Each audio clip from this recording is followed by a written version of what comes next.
Sometimes, in the quiet of the night, he still dreamed of his mother's gentle voice humming a lullaby. Her warm hands tucking the blanket under his chin. In the dream, he felt safe. But morning always came too soon, and with it came the sharp voice of his stepmother, calling him to work. That day had begun no differently. "Don't come back until every single one is sold," she had warned, her eyes cold. "And don't you dare eat any. If you do, you will regret it."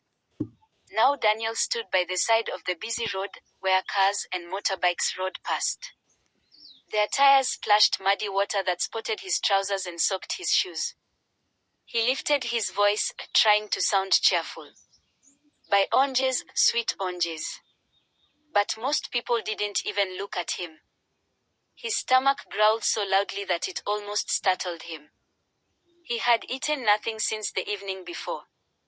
The smell of fried food drifting from a nearby shop made his mouth water painfully. He hugged the basket close, trying to ignore the ache in his belly. Hours passed slowly. His legs began to ache from standing. The sky, which had been gray all morning, grew even darker, as though evening had come early.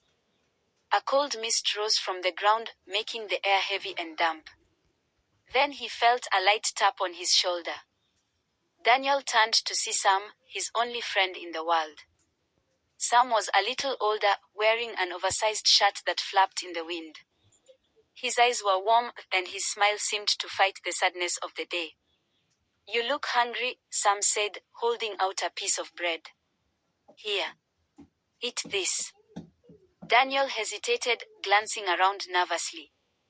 "I can't," he whispered. "If she sees." "Just eat," Sam urged. "You need strength." The bread smelled too good to refuse. Daniel took it with shaking hands, tore off a small bite, and chewed slowly. The taste filled his mouth, soft and warm, chasing away the cold for a brief moment.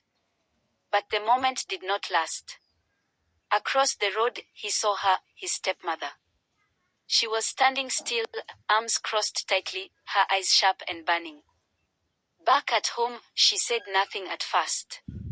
She simply reached for a thin stick leaning against the wall. The first strike landed across his back with a sharp sting. "Thief," she shouted.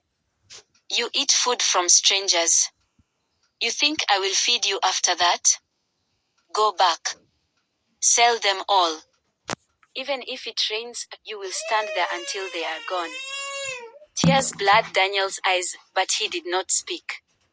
She shoved the basket into his hands and pushed him out the door. By the time he reached the roadside again, the rain had begun. At first, it was light, gentle drops tapping against the oranges. But soon it grew heavy, each drop cold and stinging. His sweater clung to his skin. Water dripped from his hair into his eyes. Still, he called out, his voice weak and breaking. "Buy oranges, sweet oranges." The road was wet and shiny under the gray sky. Cars passed, spraying dirty water on his legs. People hurried past with umbrellas, not even glancing his way. Then it happened. A blinding flash of headlights cut through the rain. A loud horn blared. Tires screeched on the wet road. Daniel froze in the middle of the street, his small body stiff with fear. The basket slipped from his numb fingers. Oranges tumbled out, rolling into puddles, their bright color glowing against the dark, wet road. A car door slammed. A man ran toward him, his voice sharp at first. "Young boy. What are you doing under the rain?" Daniel couldn't answer. His chest rose and fell in quick, shaky breaths. Tears streamed down his face, mixing with the rain. The oranges lay scattered around him, shining like tiny suns under the streetlights.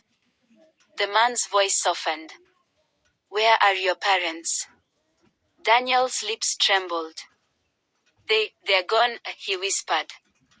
The man looked at him for a long time, rain pouring over both of them. There was something in his eyes now, something Daniel hadn't seen in years. It was warmth. It was care. And in that cold, wet moment, Daniel felt a small spark of hope.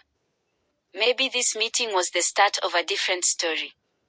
One where he would not always be cold, hungry, and alone. The morning was dark, even though the sun had already climbed above the hills. A thick grey sky hung over the little village like a heavy blanket that refused to lift. The wind beat at Daniel's cheeks, making them red and sore. His thin sweater, worn and torn at the elbows, did little to keep the cold away. In his small hands, he clutched a basket of oranges. They were bright and round, glowing like tiny suns against the dull and lifeless day. The smell was fresh and sweet, but Daniel knew better than to taste even one. The oranges were not his. They belonged to the woman waiting at home.